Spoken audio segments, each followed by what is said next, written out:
we begin here the first lesson on this text, Vivekachudamani. That is one of the treatises of Shankara, Adi Shankara or Shankaracharya. Shankaracharya was maybe the best, the biggest master, enlightened master of Hinduism of all the times. He was a very classical commentator on the what we call the Prasthanatraya, that are all the basic texts of the Vedanta. Means the main Upanishads, the Bhagavad-Gita. He have a comment on the Bhagavad-Gita, and a comment in the Brahma Sutras or the Vedanta Sutras. A very, very incredible comments. After Shankara, many other big wise masters, enlightened masters like Ramanuja did comments on these scriptures in the Brahma Sutras, the Vedanta Sutras, but half of the comments was to put comments against Shankara's comments. That means Shankara was a real important work. And you will see that after Shankaracharya, even till our days, whoever make another point of view about Vedanta deal a lot with Shankara. You will pay attention. Why? Because he was a real incredible enlightened master. So it's beautiful to think about an enlightened being like Shankara, but in fact he didn't invent something. Because Shankara lived in a very special time, was a time that the followers of the Vedic Dharma was concentrate, deal only with the Karmakanda. Karmakanda means all the ritual aspect of the Vedas. And all the soteriologic aspect of the Vedas that search for moksha and enlightenment was a little neglected. Was neglected, if not neglected at all. So appears Buddhism. And Buddhism, they reject all the Vedas, all the holy scriptures, and they was busy more with the soteriologic aspect of spiritual life. In that environment appears Shankara, and he did something beautiful. In some way, he didn't accept to throw the bath with the baby and everything together. He accept the Vedic scriptures, the holy scriptures, with the Karmakanda, and he tried to explain and to expose to the people the Jnanakanda, specifically the Upanishads, and all the other aspects of the Vedic wisdom. And then we can see that it's beautiful that, for example, ordinary people that become religious can become like slaves of the scriptures, because the scriptures will dictate everything what they do. But an enlightened spiritual master doesn't mean that he throw away the scriptures, he don't need more scriptures. No, he inject life from his own transcendental experience into the scriptures. So he did so many comments about all the main Upanishads, as we say, Bhagavad-Gita, Brahma Sutras, and even he wrote a lot of treatises explain more and more this vision of the Advaita Vedanta, that he is the main exponent. He didn't throw away his tradition, his culture. He accepted a spiritual master in a bona fide line, Govindapada. And he did an amazing work. This he lived in the 788 till 820, the Common Era, but don't take it exactly, because there are a lot of course, a lot of discrepancies in the dates. So we learned the Vivekachudamani. Vivekachudamani is a very important treatise. We have more basic treatises like Atmabodha, Tattvabodha, but Vivekachudamani is more expanded. He includes all the Vedanta vision in it. Viveka means discrimination. Chuda means Mani means jewel. Chuda means Christ. So Viveka is discrimination. We can call it the supreme jewel of discernment or discrimination. We talked in the past about this term Viveka. Viveka means discrimination, means separation.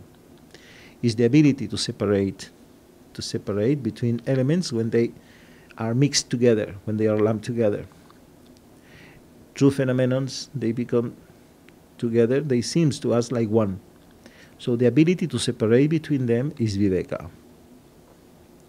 Specifically, when we talk about Vivekachudamani, we talk about the lump, the mix of the self and the non-self. Self and non-self seems to us one phenomenon. I am sad. I am a human being. Seems to me it's one thing. I am a human being. I am sad. I am happy. But this is because our aviveka, or lack of discrimination, that we are not able to separate. I is my real nature, is the self, what I am really are. I am. This is not an opinion. It's not a thought. It's not a thought. I don't think I exist. No? When somebody fall, sometimes somebody, what I do, like this. Why? Because I exist, and I want to continue to exist. It's something existential, no? Some danger. I don't think, oh, I am here, I need to, no, I don't think about it. I know I am. I know I exist. Is an existential experience. That is my real nature. I am. Human being belongs to the body. Is not the real self. Is something that belongs to the body-mind complex. I am sad. I am is the nature of the self. Sad is a mental state. I am happy. So it's the same thing. I am is the nature, your real nature, the nature of the self, Brahman, Atman. Happy is another state of mind. That's it. I am this, I am. The I am never change. But sad, happy, tall, skinny, fat, all these things change all the time because they are temporal. They belong to the non-self, the body-mind complex. And these two things are lumped together. They become like one. Mixed is, for example, I give that example. You take a bowl of metal, iron, and you put in a oven, yeah? And you put more temperature, more fire. In some moment, everyone who will look at it will say, this is a ball of fire. A ball of fire. But if you, with more discrimination, with more viveka, you pay attention, you will see that there are two different elements. The round shape, how do you say? Round shape. The round shape belongs to the iron, is the form of the metal. And the color and the heat belongs to the fire. So these are two different elements that are mixed together. Now, you don't need to differentiate physically to put apart the fire from the iron.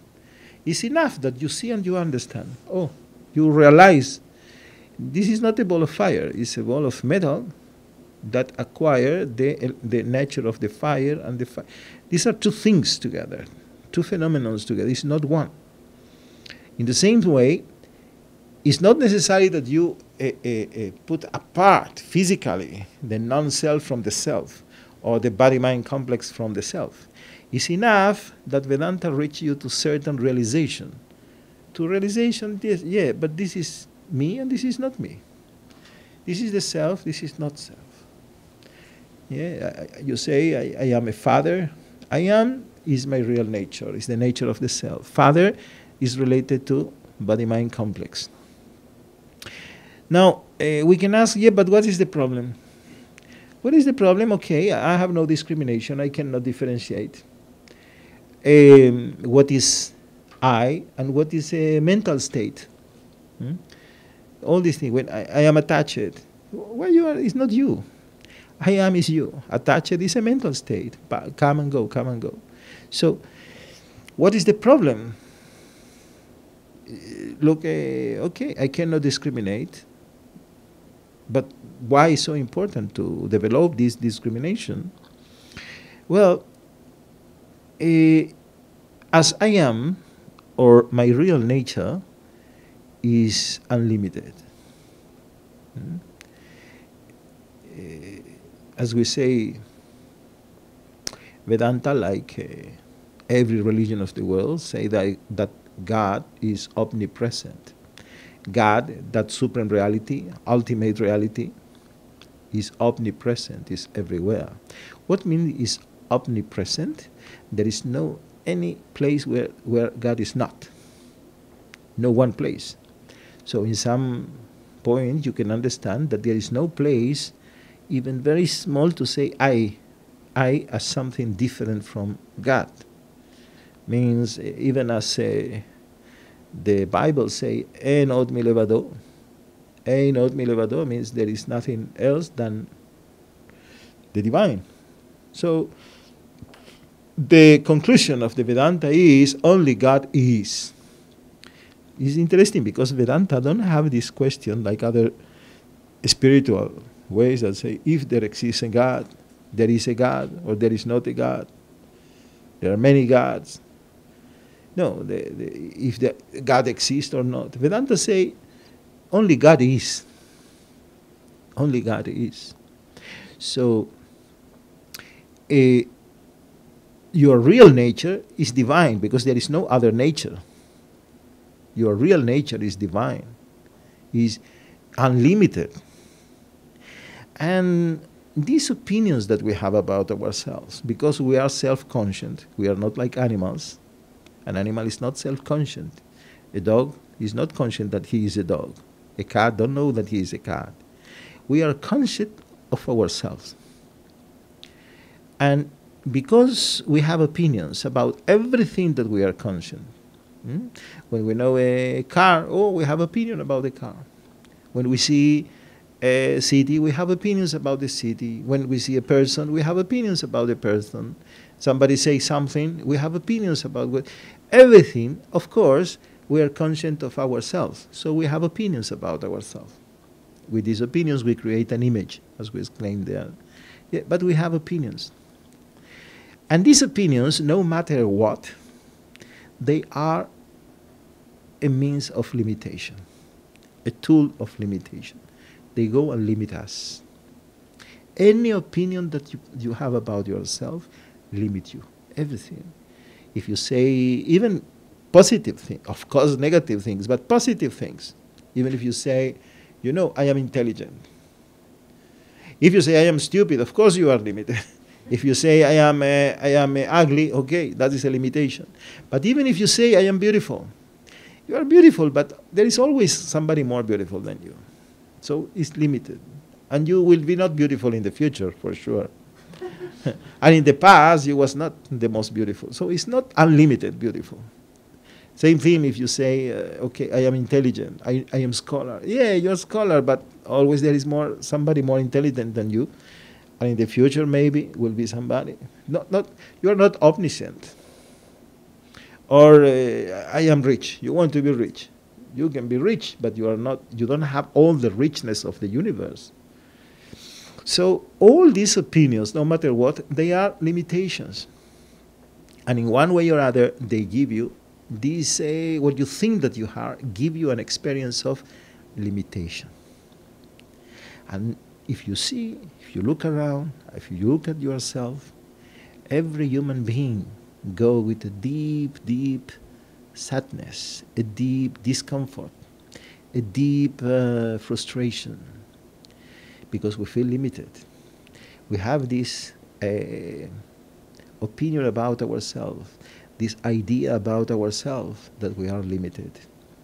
And if you look around, every single person in the world that we told yesterday, nobody's happy here, nobody's happy there. Yeah, nobody's happy. Why? Because if you look at everyone, it's not that people want different things. It's not that one person wants a lot of clothes, another one wants a lot of cars, another one wants a lot of money, a lot of beauty. No. Every single human being wants to experience no limitations, to be free from limitation. This is what everybody wants, a big room. But a big room, everyone. People have even a palace, and what bigger palace, another palace. It's not that you want a little more money or more money. Even after 10 millions, you want the 1,011,000. Why? Because you believe that another house, another million will liberate you from this feeling of limitation. You believe that from somewhere, somebody, something will give me this liberation, moksha, but from limitation. Is the other coupleship, is the other this coupleship, this $1 million, this room, this place, this somewhere. And everybody search for the element or something that will give me the liberation from limitation. We feel limited. And we know existential, we experience that this is not my nature, that originally I am not limited. I can accept that others are limited, but I cannot accept that I am limited. Nobody, even the most, you see people, so good people, and but deep inside they are frustrated. And don't think if I live in this city, I will go to that city and I feel free from limitation. No, even if you change your husband, your wife, your house, your city, your place, the feeling of limitation will go with you. Go and ask people, call people. You have some parent that is millionaire, no matter what, ask, tell me about the truth. There is this frustration somewhere. They think, no, the next million I will be. The only if this change I will feel. Because we believe that in the next situation, I will experience this unlimited. So this is the problem with this opinion. In discrimination, with the separation, I can separate and understand. No. This is the beautiful of Vedanta. Vedanta don't try to bring you a system that you are limited and you will reach the unlimited. It's not like what you think you need another $1 million to feel unlimited. You think you need another couples. You think to change city and you will be, no. You need to accept our religion and then you will be unlimited. That is not the way of the Vedanta. The way of the Vedanta say, no, you don't need something. You don't need nothing because you are already unlimited. You are unlimited. You only need to pay attention because the sense of limitation comes from your opinion, from your ignorance. You need to look, see. And this is what we do here, to remove the ignorance and to look in ourselves. And the realization is that I am already unlimited. I don't need nothing. Originally, I am unlimited. I can only enjoy the self, totally unlimited. I don't need nothing. Everything is perfect. Vedanta says, stop to run after this religion will change the situation. That $1 million will change the situation. This person will change the situation. The house, the car. No, nothing will change the situation because the situation, As Vedanta say, you are the problem, but you are the solution. The problem is you because you are concepts and your ideas and your opinions that you superimpose on yourself. But you are the solution because you are what you search for. Your real nature, your reality, your authenticity is totally unlimited. How I am unlimited? Try to what you want. You want a coupleship? Yourself is like unlimited love and coupleships. Yeah? You want clothes? Your real self is like an infinite clothes, infinite money, infinite whatever you want, infinite beauty, infinite happiness, absolute happiness. You understand? Unlimited. This is what you want. This is what we want. In reality, the seeker for truth is the most ambitious person. He wants freedom, total, not freedom of a weekend or freedom of to go out of some place. Is total freedom from yourself, from your opinions about yourself, from these opinions of limitation. So, this is the way of Vivekachudamani, and we will begin with the Mangalacharana. Mangalacharana is not the first verse, but Mangalacharana is invocation. In Hinduism, every single spiritual text have an invocation, or a Mangalacharana means is worthy to be studied, to be read. Not every book is worthy to be read, to be studied, to invest your time. Time is is valuable. Time, is the most valuable thing, energy. And there is a lot of books in the world, a lot of people who don't know what they are. They are addicted to cigarettes, to alcohol, meat eaters, and whatever, and they don't know who they are, totally ignorant about themselves, and they wrote books. So we need to be very cautious not to waste our time in paper that the only influence they have in the world is to cut a lot of forest, nothing else.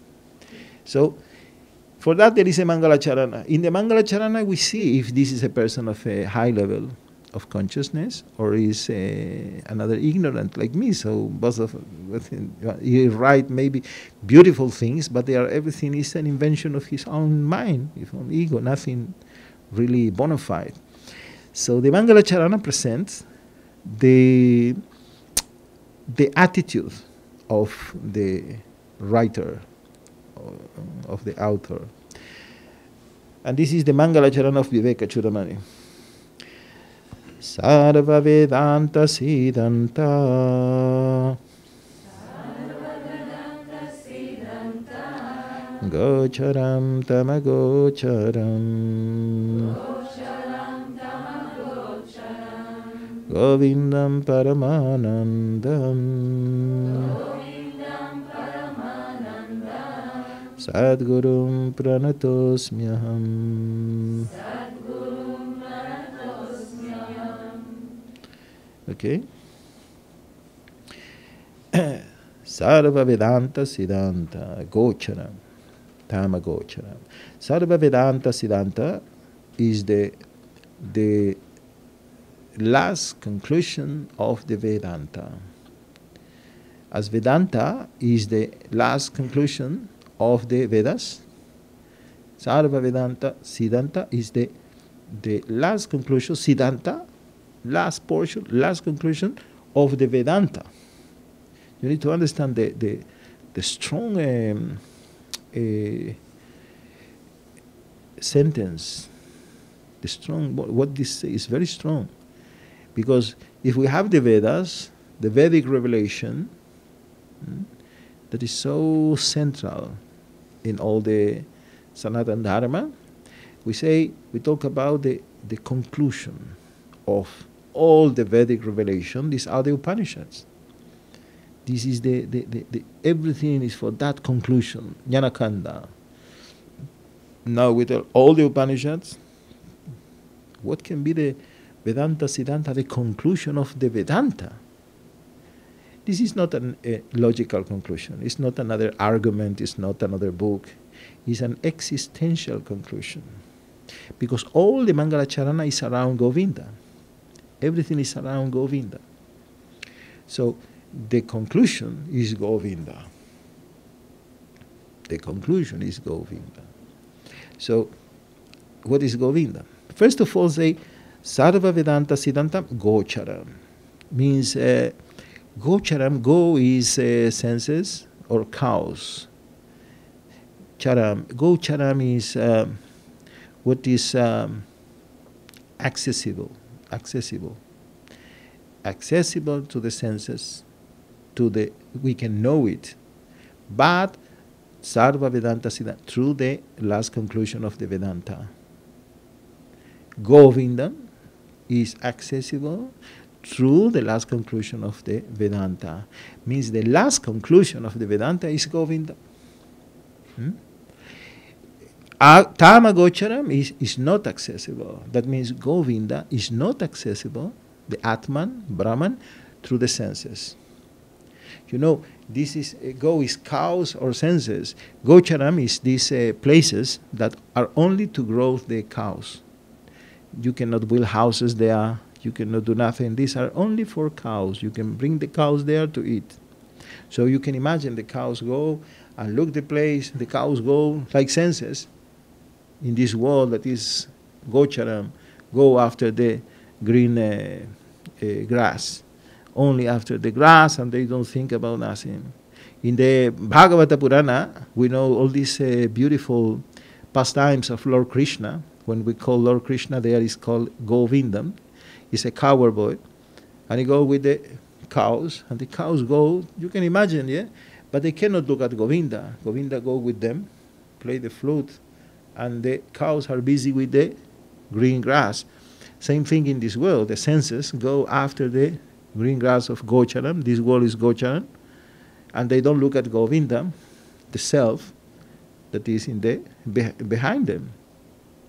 So this is Gocharam, Tama Gocharam. Govinda, the self, Atman, Brahman, can be perceived, can be achieved through Sarva Vedanta Siddhanta. Is the conclusion of the Vedanta. That is an existential conclusion. What is that conclusion? Aham Brahmasmi. Aham Brahmasmi. This is the conclusion.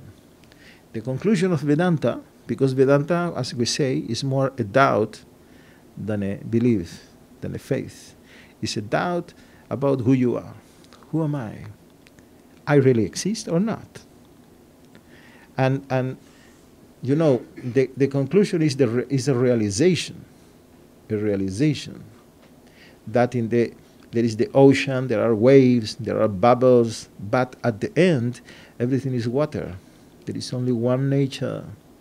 Beyond all this world of names and forms, there are only one divine nature, that is Brahman, Govinda. Only one.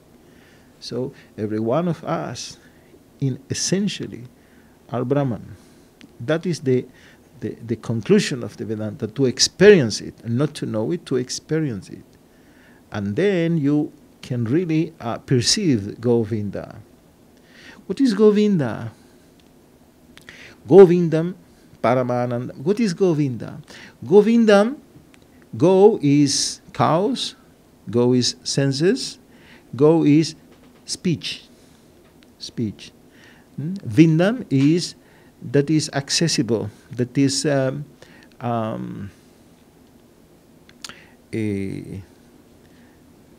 be reached, can be known. Known. So Govinda is that one that can be known. Go is speech. What is speech? Is Shruti. What is Shruti? Hearing. So what is speech? The Vedic revelation. The Vedic revelation is speech, because Shruti is hearing. So that one that can be achieved through the Vedas. Remember in the Bhagavad-Gita there is the 15th chapter, 15th verse. Sarvasya chaham hridhi sanvishto matah smritir jnanam apohanam cha vedaischa sarvair aham eva vedyo. I am the one who should be known through the Vedas. I am the one to be known through the Vedas. Govindam, the one who can be achieved, who can reach through the Vedas. But what means Krishna with I? You know, when mature people talk, a conversation, and sometimes children hear, children can interpret things in a children's way. You know, when they hear, for example, that to be peaceful is like to be like a dove. To be peaceful, the children can hear. To be peaceful is to be like a dove. You think, you need to be a dove in order to, because same thing. You know? The word I is a lot of problems. The word I, because most of the spiritual life is to search after your real nature, what you really are. So a person like Jesus, when he say I, is not the same like when an ordinary person say, I want to sleep, or I want to see television. It means to his body, his mind, a body-mind complex, what he think is very different from when Lord Jesus say, I am the way, the truth, and life. I mean, what he means, he don't mean his body is the way, or his name. And there are people who can interpret, he say his body is the way, his mind, his ego. No. In that level of consciousness, like Lord Jesus, when he say I, it means Brahman. Aham Brahmasmi, I am the whole. Same thing with Lord Krishna in the Bhagavad-Gita when he say Aham Sarvasya Prabhavo, I am the source of all material and spiritual worlds. It doesn't mean this body, this form, this name is the source. He say I am, but in a very high level of consciousness. Same thing when Krishna say, I am to be known through the Vedas. Govindam, he means his real nature. The I, the self can be known through the Vedas. Is the thing that should be known through the Vedas. The Vedas are in order to know what you really are. And Swadhyaya, the study of the scriptures, is to study yourself. This is another translation of the word Swadhyaya. Swadhyaya, study of the scriptures, is the study of your real nature, of you, yourself. So, Govinda is your real nature. But in this Mangalacharana, Shankara give, you can understand in two different ways, because, Shankara was a poet. And if you see most of the holy scriptures all over the world, you need to read like poem. This is the real way to understand holy scriptures. Yeah, like a poem, not like books of laws or something like that. If not, you can miss everything. Shankara was a poet. And as a poet, he put in such a way that you can really understand that you talk about Govindam, the real God, and Govinda, his guru. Both of them in the same time. Yeah. So he say Govindam Paramanandam. Govindam, the self, is Paramanandam. The real thing that you search for is enlightenment, moksha. You know, a person can say, I don't want enlightenment, I want whiskey. Yeah, I don't want moksha, I don't want to be samadhi, I want a steak. No, he say here, Shankara say, but Govindam is Paramanandam, absolute bliss. This is something else. You want happiness to your television, your steak, your thing, you want happiness. Govindam is supreme happiness, absolute happiness. Because that is what we really want. When you say enlightenment is something, yeah, but who wants enlightenment? What is enlightenment? Govindam is Paramanandam, absolute bliss. It's not that kind of a joy or satisfaction that is another aspect of your misery. It's not that satisfaction that is the counterpart, the duality with the suffering. Like, how is that verse of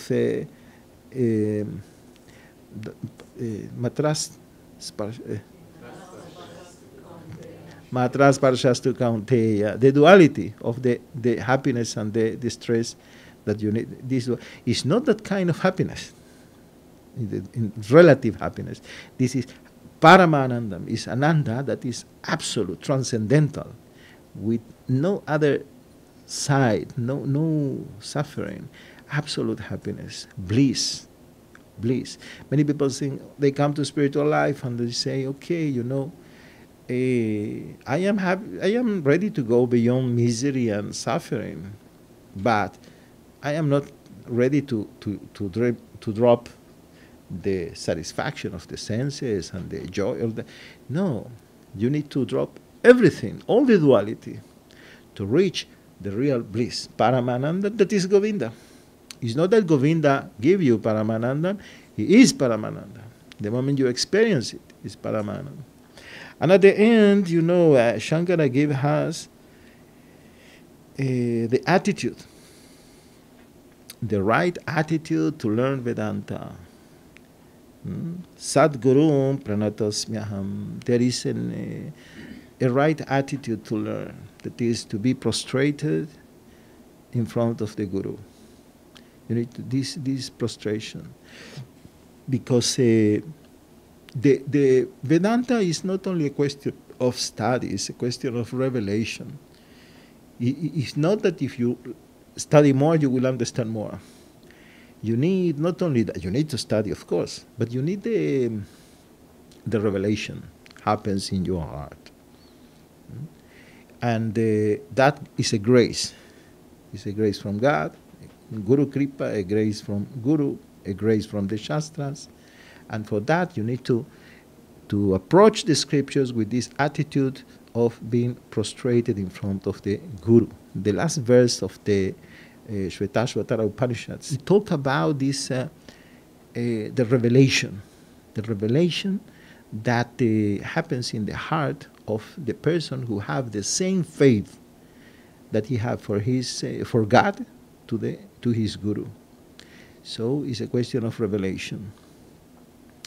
And you know, other thing in this Mangalacharana, like in every Mangalacharana, we have this 4 prerequisites that every single spiritual book that we read need to have this Anubandha Chatustaya. Anubandha Chatustaya. This means 4 prerequisites that, or requisites, that should be in every book, that this book will be worthy to be studied. The first is Vishaya, that is the subject. The subject should be worthy. Here the subject is Brahman. The second is Sambandha. Sambandha is the connection between all the work and the subject, that is knowledge.